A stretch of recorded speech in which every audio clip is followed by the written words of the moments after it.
Hello and welcome to Wait, It Gets Better, the improvisational storytelling podcast, where every week we serenade you with stories. I'm, of course, Levi. I'm Reed. And I'm Seth. And we are here to review a story. This isn't a storytelling week. This is a review week. It's the boring one without the cool conclusions. Thank you, everyone, for arriving. So we are reviewing The Great Reset, which is what we decided to call the sequel to The Hero from the Past. Sound good? Yep. Sounds good. Great. First off, what is your guys' score, 1 to 10? Let's hear it. 1 being the worst story you've ever read in your life, and 10 being basically next to Lord of the Rings. I've got 5 on it. I'm kind of medium about it. I think there was some really good parts. I think we're improving on this being the sequel to the previous. In my opinion, we improved slightly. Yeah, I would say so as well. Yeah. I think this is closer to 8 for me, only because of the sad ending, which sounds mean to say, but it was so brilliant bringing in the third personality that Chase was kind of dealing with, this AI, and how he kind of mismanaged the Firestorm thing. Right. Well, first of all, the unique weapon, one of the criticisms, the reason I only came up with 5, one of my criticisms of this actually now the original story and the sequel is we had a lot of disparate ideas that we put out that we didn't do as well meshing them all. And I was feeling like that unique weapon, the Operation Firestorm kind of fail-safe thing, that we never really found its place in the story until I got to the sad ending, and then I realized that quartet member but one of the things I was Seth's unique artifact, the nuclear football, kind of this daisy chain mechanism to activate the doomsday scenario. Yeah. It was a way to avoid the really sad ending, I was trying to set you up there, Reed. I know. But I did feel a little bit inspired, and I was pretty happy about that. I don't know. Do you see what I'm saying? The criticism that I'm getting at is like, I feel like we had a lot of great stuff that we never quite incorporated. In other stories, we've incorporated the disparate story elements. Yeah, we never really cohesively. touched on the magic system, the unique pet. Yep. The Pantheon.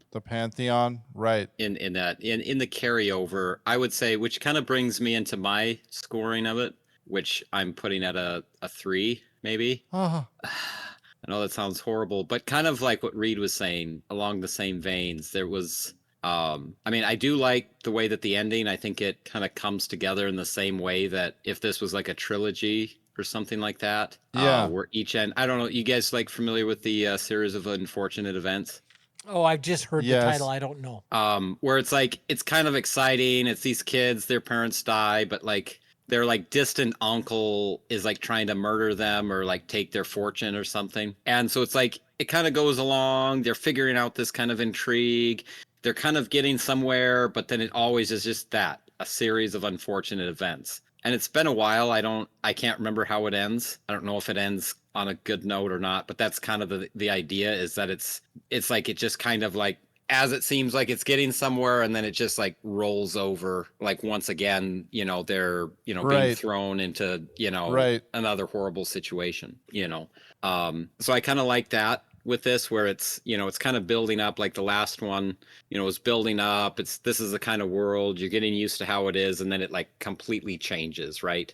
And it's like, maybe for the better, but maybe for the worse, but kind of leaves that cliffhanger of, oh, now, where is this going? So I think I like that aspect of it, is where this one, it makes a completely different environment, a completely different scenario idea, and is going along with that. And then kind of flips on its head at the very end, which I think would be an interesting segue for, it being a series of things where you could really just kind of bring it into a different genre each time you roll it over, right? But by doing so in kind of this could end up okay, it might end up bad, but obviously if there's going to be another one, it's setting up for the tension of the next thing, but bringing it about in a different genre. So I really like that. I think that's great. But again, like Reed was saying, there was just a lot of the elements that just went, kind of untouched on.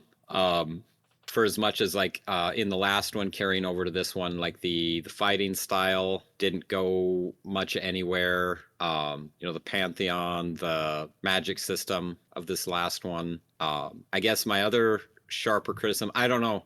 Our hero in this one, like I don't recall much of like anything that he really would have done. Like I think we kind of missed over a point of what made him the hero. Yeah, expand on that thought. I think I know where you're going, but expand on that a little bit. So he's got like this AI augmented thing, and then that thing kind of took over and brought about the ending with the firestorm. But I also think if you think back, it was a little bit incongruent with the last one ending with all those nano things being used up in the previous one. That's true, I suppose. And so I would say there was, with the way that this one went, there was a bit of an incongruency there. As far as there being any new or workable nano stuff that would have been. There's a couple of interesting. I'm sorry. Go ahead. Continue, Seth. Yeah. So like that part, it just like that part of it just kind of seemed a bit empty. There was a setup with like the hero and his two brothers as the villain and the hero and our anti-hero, but I can't recall that we brought them about to do much of anything in those roles. Right. There was a lot. Oh, yeah. Sorry. No, that's kind of the main thing why I would give it kind of a lower setting, unless that was. There's a lot of single pieces that I really liked that were inspired from a lot of different movies and TV shows and books that I've read. So the reason why my score, I guess, was so high, and I don't downplay your points, you or Reed's points, Seth, at all. But the reason my score was so high is there was so many little vignettes in the story, right? Like I close my eyes and I think about looking at a city from up on a mountain and it looks like a circuit board. Yeah. Right. And then you wake up and you're inside the circuit board, right? This feeling of just kind of total loss of control, right? Total loss of ability to affect the world. I just think about my inspirations, Snow Crash being one of them, Cyberpunk being another one of them. There's this other TV show that's based on a book that I can't remember the name of, but in it there features like a virus that affects AIs, and that's kind of one of the things I was thinking about when we were talking about with Firestorm, is that it basically jumped the barrier between the nanobots and the actual infrastructure. Yes. Because there were still some nanobots left over, and maybe they were slowly being built up. But the real danger was the fact that they were jumping the network, and that as the Outworlders were trying to flee, their ships were being sort of disassembled. There's just so many, maybe it would have made a better TV show than a movie, because there's like a bunch of interpersonal things, and there's a lot of really cool cinematic shots that I like. And I will admit that there are often times when I think about our stories, I think about the scenes, especially the beginning scene, more as a movie and less as a book, and that's just a case of having an imagination as vivid as mine. If only you guys had an imagination as vivid as mine, then you would do the same thing. However, will we do that? No, and I'm not trying to discredit that. I'm just saying from the flow of the story for what was kind of presented. Right. Right. Now, one thing that I did like, I know I gave it a low score, but one thing that I found absolutely hilarious, and I actually had to keep my mouth shut several times because I didn't want to give anything away and just wanted to see where you guys took it. Because I know you kind of know what it is, but not specifically. Gintama. So I did pull, so where I brought the history I think I had in the beginning of this, or how to set it up with how the ships show up in the last one before this. Yeah, And you set had it up. sequel, yeah. I drew my my inspiration of how that would look from how that show is, with that concept. The funny thing is that so many little things that you guys brought up like come right out of that show, like the secret police that are like the human police, but they work for the outworlders, and so they're kind Yeah. of look like traitors. And then you've got like the terrorist cells, and you've got the that dog read. You nearly hit it directly. There's a dog in that show that is like super powered, right? And it's huge. It's not black, it's white, but it is kind of that like Newfoundland kind of like size and fluffy thing. I mean, except it's even bigger. But like, it was just so funny that you guys not being familiar with the show and a race of the aliens in that show were exactly what you described, with the people that, you know, had the denser bones and were stronger and like all of that. That's crazy. Like that was, it was just so crazy. I was sitting on the other side of here just like giggling and trying not to say, you're like, oh, what should the dog be named? And I'm like, trying to hold my tongue and not say the name of the dog from the show. But I found it really funny. Yeah, so many little things like that. So this came right from it. So it's like, this was like a movie or a TV series, or it's a Japanese anime that I watched years ago. So from this perspective, I'm not like telling everybody that's listening like jump out and go watch it, because now I'm curious weird. though. I do want to go and see it. I remember finding a lot of the stuff being really funny. It was like really nonchalant, and then it would just turn like and have like a really serious like arc with a lot of different, you know, backstory with how this stuff was happening. And it was kind of a euphemism of the opening of Japan to the rest of the world, except, you know, in this case it was aliens, you know, and they kind of took over the government and, you know, kind of, you know, told feudal Japan to get in line with the future and, you know, all this other stuff, and outlawed the samurai and all this stuff. But it was a lot of different hijinks and just that's fun stuff. But it's I personally think it's a great show, at least from the perspective that I'm remembering it. I don't think that it's for anyone listening, obviously, I don't think that it would be, I'd say it's at least rated a PG-13. I'll put it that way. Gotcha. So, don't have your children watch it because the dog looks cute, is what you're saying. Yeah, pretty much. I have to definitely figure out some way to not, because I realize there's a lot of these little tiny inspirations from books and TV shows and movies and video games I've played.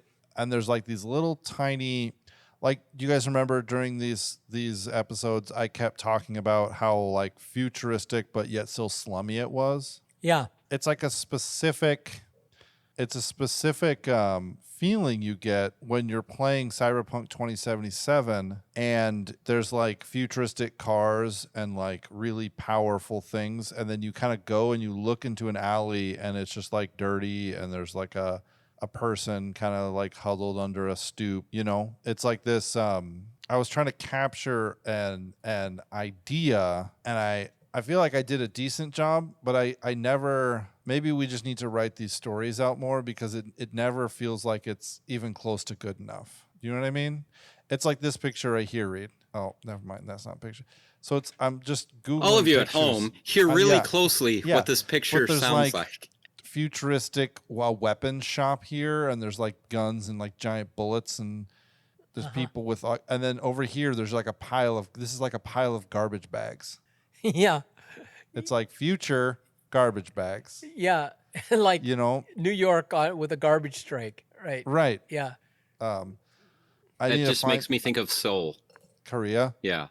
I mean, it makes me think of Beijing as well, and that. I just need to find a better way to describe it that explains it in a way. It's like slums. Here's like slums and then like high rises, you know. I definitely need to find a way to take these kind of disparate ideas, because there's also things like Snow Crash, which also deals with a strange virus that can be transmitted through the computers, weird corporatism policies that kind of set the stage for how people interact with each other, general dissatisfaction with higher power, as in governments and corporations and things.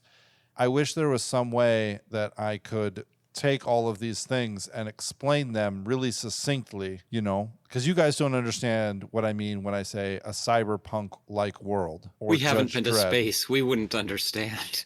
No, but you understand what I mean. It's the same thing if Reed tries to explain, it's a kind of a Tom Clancy kind of story. Well, know? Yeah, and if you weren't reading his novels in the 80s before you were born. Right, exactly. Yeah, right. So that's why part of me thinks maybe we should start creating our own we should get our short-term memory back, which is what I'm thinking of I need to be doing. To create our own shorthand for certain settings, right? And then do some work and maybe create kind of like not a vision board, but kind of like a vision board, right? Mm-hmm. That we can share with people. And so when Reed has setting next time, he can say, the setting is, I'm calling it, when I say the setting is cyberpunk, I have all these pictures and all of these descriptions that I can share with all of you, and you can look at and be like, okay, this is what he means when he says this. Yeah. Because what I don't want to do is, while I have a lot of appreciation for Cyberpunk 2077 and Judge Dredd and Blade Runner and Blade New York Runner. City and stuff like that, when I have Coruscant, when I have a bunch of appreciation for all of these things, I don't want to say, it's like Blade Runner.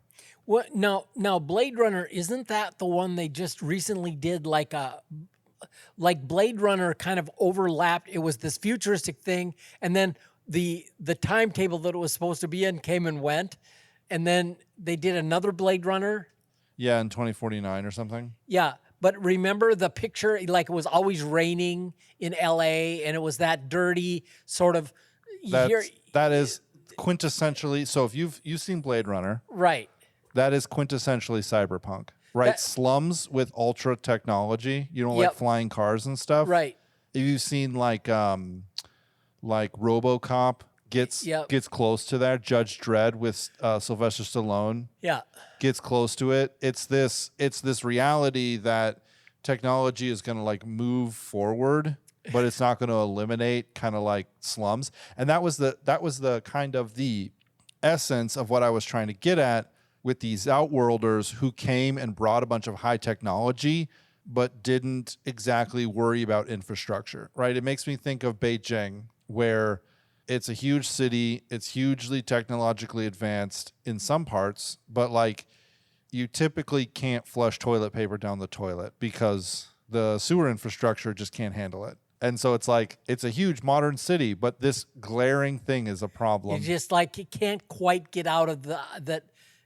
We're a third world and we're just shabby. Well, but I guess you could say we're a third world, but it's like Beijing grew too fast. Yeah. Right? And you could make arguments against the government of China or whatever, but part of the essence of it is that it grew too fast and they didn't take the time to put down the infrastructure that was needed.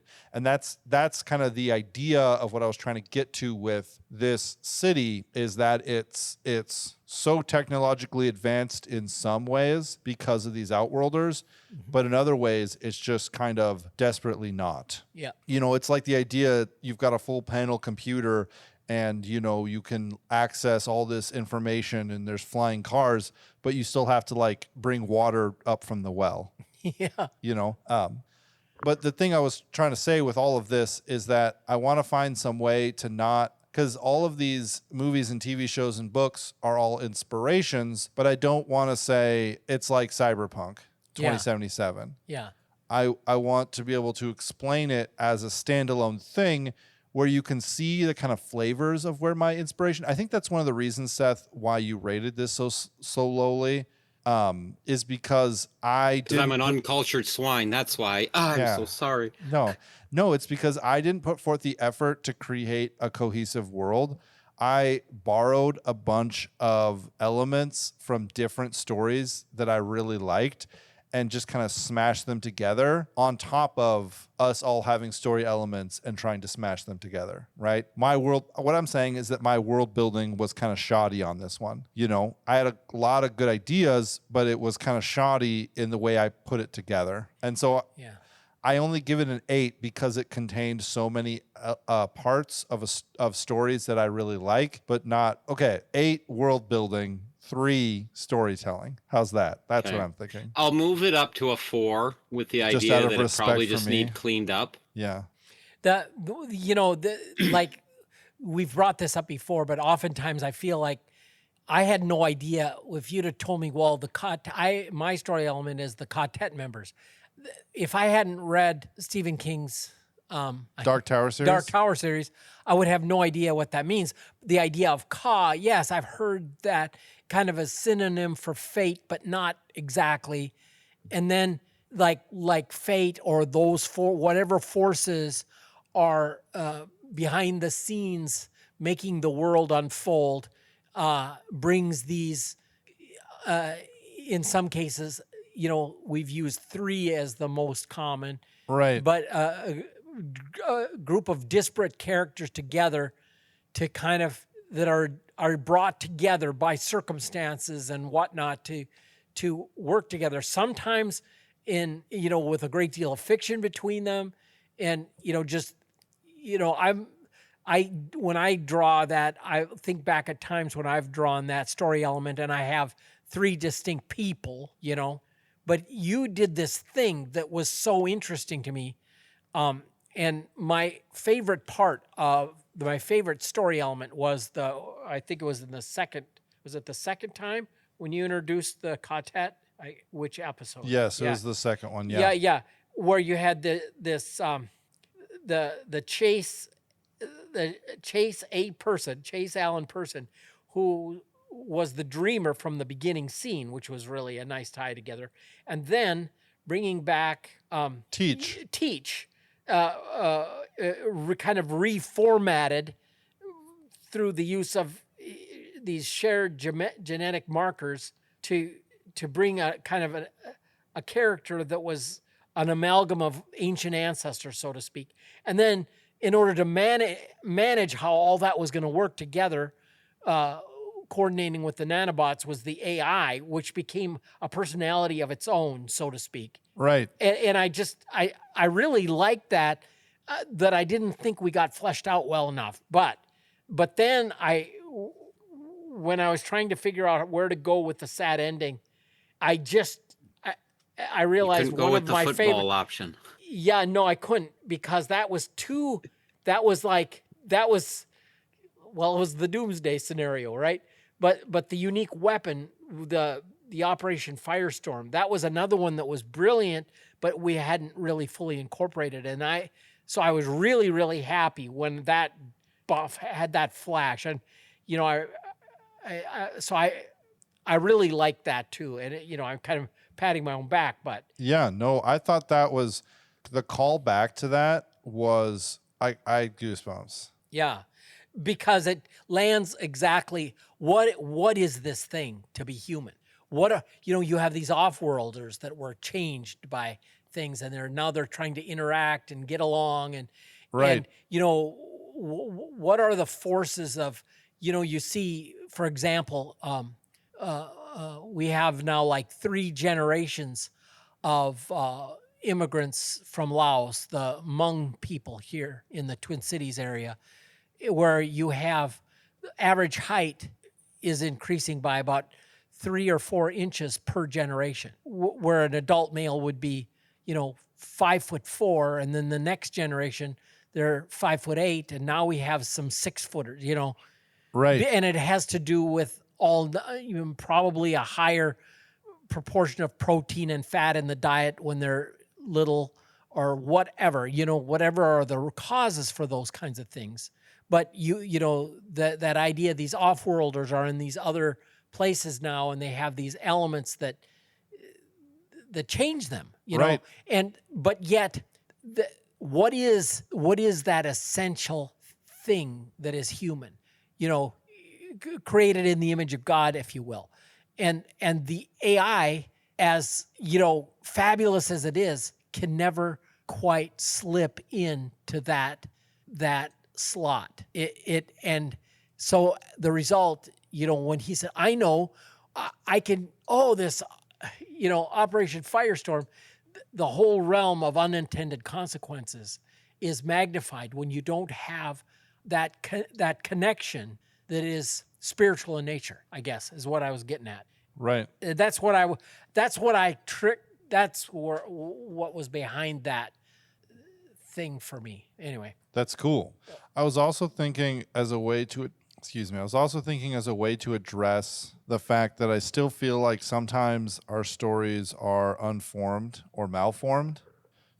I think I'm going to start working on like a Google Doc, like a form, because Reed writes down everything as people are saying their story elements. But I think it'd be a good idea to write it down and basically create a form. It's like a story needs this, this, this, and this. And so we fill it in as we go so that we can really find a beginning, middle, and end. We did that for a while. What's the beginning? What's the middle? And what's the end? And, oftentimes as a discovery writer myself, you don't really know what the middle is. You know what the end is. You have an inkling about the idea of the beginning, or you know what the middle is, but you have no idea how it begins, But maybe by forcing ourselves into a little bit of structure on one side, we can allow our free-form ideas to kind of flow on the other side, and we can still come out of it with like a cohesive, because we could say, that was a great story, but did we really make a story, or did we just come up with a bunch of ideas? Did we actually create a compelling narrative, or even participate in what could be considered a compelling narrative, or did we just create a bunch of micro interactions with some cool ideas on top? You know what I mean? Yeah. Maybe it would be worth making like a Google form or something that we can use to kind of fill in with our crazy ideas once we have them cemented in. So at the end of a series, we have an actual, this is the plot. This is how this is where they got to. This is the end. I think that would help us be more satisfied, or help me anyways be more satisfied with the story that we end up with, instead of feeling like that was some good ideas. We've been making ideas now for 6 years, and I've written a short story, but like I don't, I'm in one hand I could be happy just creating ideas forever, but on the other hand, I believe that stories are important, and that they teach us things, and that they have conclusions, and that they're, you know what I mean? Yeah. So that's one of the things I'm going to be working towards, is a way to take all of our awesome ramblings and all of my crazy, weird atmospheric ideas and put them into some kind of organization. We'll keep, you can't see my hands, but like we'll keep them out on the mat, on the play mat when we're forming them. But then when we feel like they're good and formed, we can put them up into the kiln to be hardened and to dry into the form that we've made them into, Okay. And there are stories, so we can, if we decide that we didn't like that beginning, we can erase it and put in a new one. Have either of you read any Faulkner? American novelist. I feel like I have, yeah. Yeah. Sounds familiar. Summer of 78, I lived in the spring of 70, through the spring of 79, I lived in Oxford, Mississippi, and I toured the Faulkner house. And it was where this guy, it was his house, and it was this, a cedar-lined drive that made a circle, like a carriage circle around in front of this big antebellum mansion in Oxford, Right. Mississippi, with the pillars and the columns and a giant magnolia tree in the middle of the circle, the drive-around circle, and then the little road going around back to the carriage house where the horses would be tended and whatnot, and you go in, and it's this beautiful William Faulkner, this big. And they showed the room where he worked, and it was a bare room, and it had some different angles and stuff because it was up high, so you didn't have a flat roof, you had a flat ceiling, and it was a bare hardwood floor and bare whitewashed walls and like a kitchen chair sitting in the middle. And all around in charcoal in big letters so he could read it easily from the middle of the room, he had all these plot points and character development outlines all around so that he had these, he could sit there and look at all that he had created, Right. and then figure out what is the connective tissue that will hold this story together and hold all these disparate elements together. And it was such a fascinating look into a mind of someone who, Faulkner's a big one that, like, you take a course on American literature and it's, right up there that you'll be assigned to read some Faulkner because it's really interesting and unique. And anyway, that's what I was thinking about when you were talking about this this Google Sheets storyboard sort of idea. But it's the word that comes to my mind is connective tissue. Like how is this connected to the story we're telling? And Right. And I feel like I miss filling that in sometimes. Right. It's really interesting because my brain just lit on this idea. I focused this time mostly on the set and not on the characters, Yep. And it's like, you can have a beautiful set, but if your acting is terrible, if your characters aren't communicating something that's true or good, what are you doing? You got a pretty set, but bad acting and bad writing. You got Star Wars Episode 1, Phantom Menace, Yeah.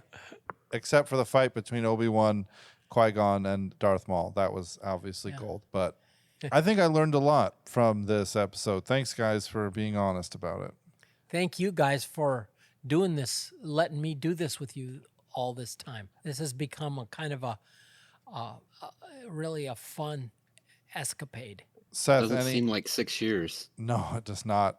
I was just looking back at old episodes, and I was like, wait a second. Oh my goodness. I'm just looking back at them now. 5/28/2019 at 11:28 p.m. is when I exported 001 Wait It Gets Better Retro Space Force. That's good. 11 o'clock at night. Woof. I was burning the midnight oil at that point in time.